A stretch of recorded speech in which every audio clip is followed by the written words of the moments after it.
Fracking has been a hot-button word in the media the last few years. Environmentalists were largely the group that most people thought of when you think of the anti-fracking movement.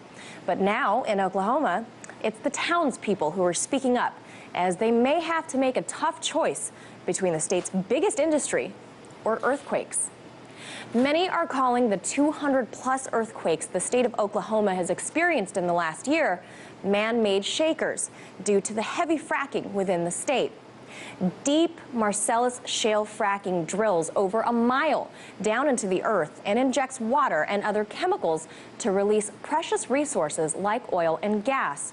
But it's not the act of fracking itself that may be causing the nearly 2,500 quakes in the last 5 years, making Oklahoma surpass California as the hotbed of seismic activity.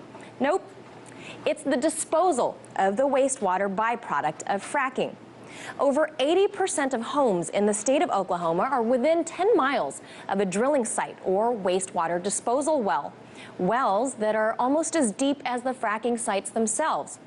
So how does one choose between collecting a paycheck, putting food on the table, and having the ground beneath you literally shaking? For people in the county of Warren, Pennsylvania, it's a no-brainer. In Pennsylvania, more shallow drilling around 1,000 feet deep into shale rock to release natural gas is more prevalent.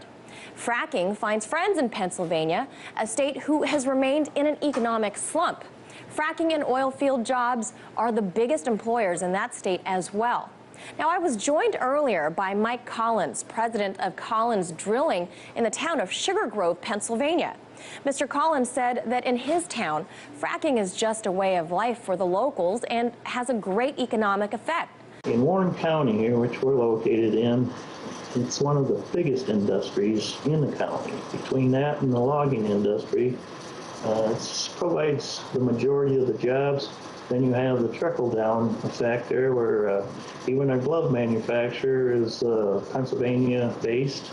When we're slow in the oil industry, he's slow in the glove manufacturing industry.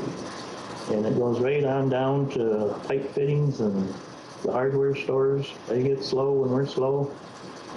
And even the uniform companies distribute work uniforms for the men.